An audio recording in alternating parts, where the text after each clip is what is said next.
നമസ്കാരം, ഞാൻ ഡോക്ടർ ചിരിൻ. തലകറക്കം ജീവിതത്തിൽ ഒരു പ്രാവശ്യമെങ്കിലും വന്നു പോയിട്ടുള്ളവരാണ് നമ്മൾ, അല്ലേ? തലകറക്കം പല വിധത്തിലുണ്ട്. നടക്കുമ്പോൾ തലചുറ്റൽ അനുഭവപ്പെടുന്നു, അല്ലെങ്കിൽ ബെഡിൽ നിന്ന് എഴുന്നേൽക്കുമ്പോൾ തലചുറ്റൽ തോന്നുന്നു, അല്ലെങ്കിൽ ഒരു നിശ്ചിത ഡയറക്ഷനിൽ നോക്കുമ്പോൾ, അല്ലെങ്കിൽ ഇടത്തോട്ട് നോക്കുമ്പോഴോ വലത്തോട്ട് നോക്കുമ്പോഴോ മേലോട്ട് നോക്കുമ്പോഴോ താഴോട്ട് നോക്കുമ്പോഴോ തലചുറ്റൽ, അങ്ങനെ പല വിധത്തിലുണ്ട്.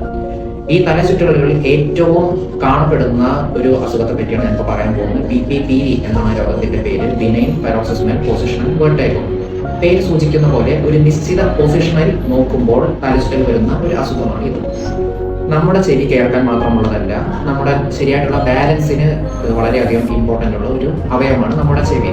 ഈ ചെവിയുടെ ഉള്ളിലെ ബാലൻസ് ഇഷ്യൂ മൂലം ഉണ്ടാകുന്ന ഒരു അസുഖമാണ് BPPV.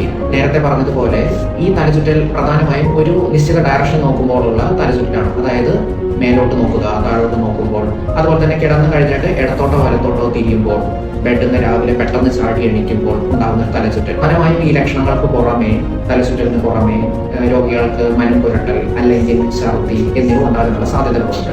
ഒന്നുകൂടി പറയട്ടെ, എല്ലാ തലചുറ്റലും പൊസിഷണൽ വെർട്ടിഗോ അല്ല. ഒരുപാട് തലചുറ്റലുകളുണ്ട്.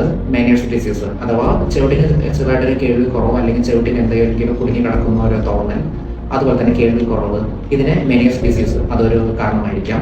അല്ലെങ്കിൽ ചെവിടിനുള്ളിലത്തെ ഇൻഫ്ലമേഷൻ, ലാബ്രഡൈറ്റിസ് അങ്ങനെ പോലെ രോഗങ്ങൾ, അല്ലെങ്കിൽ തലച്ചോറിലെ നാഡികൾക്കുള്ള ക്ഷതം, അതുപോലെ തന്നെ ഇൻഫ്ലമേഷൻ, അതുകൊണ്ടും തലകറക്കം വരാൻ സാധ്യതയുണ്ട്.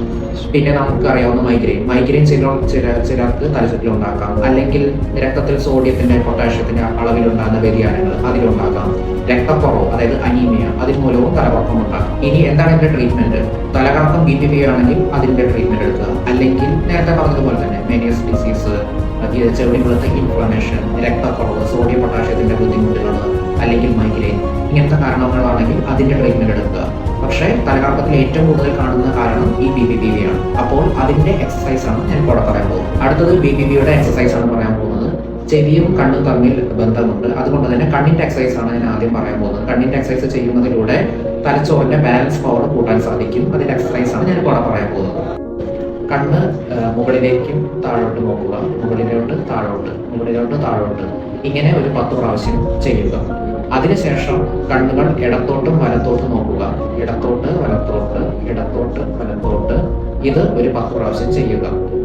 അതിനുശേഷം കണ്ണുകൾ ഇടത് മുകൾ വശങ്ങളിലേക്കും വലത് താഴ്വശങ്ങളിലേക്കും നോക്കുക. അതായത് ഇങ്ങനെ ഇങ്ങനെ ഇങ്ങനെ ഇങ്ങനെ, അതൊരു 10 പ്രാവശ്യം അത് ചെയ്യുക. ഇതിന് ശേഷം വലത് മുകൾ വശങ്ങളിലേക്കും ഇടത് താഴ്വശങ്ങളിലേക്കും നോക്കുക. അതായത് ഇതുപോലെ മുകളിലോട്ട് താഴോട്ട്, മുകളിലോട്ട് താഴോട്ട്, ഇതും ഒരു 10 പ്രാവശ്യം ചെയ്യുക. ഇത്രയും പറഞ്ഞത് കണ്ണിന്റെ എക്സസൈസ് ആണ്. ഇനി അടുത്തത് കഴുത്തിന്റെ എക്സസൈസ് കൂടിയാണ് ഇപ്പോൾ അടുത്ത് പറയാൻ പോകുന്നത്. ഇതിൽ കാണിച്ചിരിക്കുന്നത് പോലെ ചൂണ്ടുവിരൽ നമ്മുടെ കണ്ണിന്റെ മുന്നിലേക്ക് വെക്കുക. അതിനുശേഷം നേരത്തെ ചെയ്ത അതേ മൂവ്മെന്റ്, പക്ഷെ ശ്രദ്ധിക്കേണ്ട കാര്യം, കണ്ണ് നമ്മുടെ വിരലിനെ കറക്റ്റായിട്ട് നോക്കുകയും തല മാത്രമാണ് മൂവ്മെന്റ് ചെയ്യേണ്ടത്. അതായത് ഇപ്പോൾ നോക്കൂ, കണ്ണ് ഡയറക്റ്റ് ആയിട്ട് വിരലിലേക്ക് നോക്കുന്നു. അതിനുശേഷം മുകളിലോട്ട് താഴോട്ട്, മുകളിലോട്ട് താഴോട്ട്, ഇതൊരു 10 പ്രാവശ്യം ചെയ്യുക. അതിനുശേഷം ഇടത്തോട്ട് വലത്തോട്ട്, ഇടത്തോട്ട് വലത്തോട്ട്, ഇതൊരു 10 പ്രാവശ്യം ചെയ്യുക. പിന്നെ അടുത്തത് ഇടത് മുകൾ വശങ്ങളിലേക്കും വലത് താഴ്വശങ്ങളിലേക്കും നോക്കുക. അതായത് ഇതുപോലെ, ഇതൊരു 10 പ്രാവശ്യം ചെയ്യുക. ഇനി അടുത്തത് വലത് മുകൾ വശങ്ങളിലേക്കും ഇടത് താഴ്വശയ്ക്കും നോക്കുക. ഇതുപോലെ, ഇതൊരു 10 പ്രാവശ്യം ചെയ്യുക. ഈ എക്സസൈസ് ദിവസം 2 അല്ലെങ്കിൽ 3 തവണ ചെയ്യാവുന്നതാണ്. ഒന്ന് ഓർമ്മിക്കുക, ഇത് ചെയ്യുമ്പോൾ ചെറിയൊരു തലകറക്കം വരാനുള്ള സാധ്യതകളുണ്ട്. കൂടുതൽ തലകറക്കം വരിക, അല്ലെങ്കിൽ ഛർദ്ദിക്കാൻ വരിക, അല്ലെങ്കിൽ ഛർദ്ദിച്ചു, അങ്ങനത്തെ ബുദ്ധിമുട്ടുകളുണ്ടെങ്കിൽ എത്രയും പെട്ടെന്ന് ഈ എക്സസൈസ് നിർത്തേണ്ടതാണ്.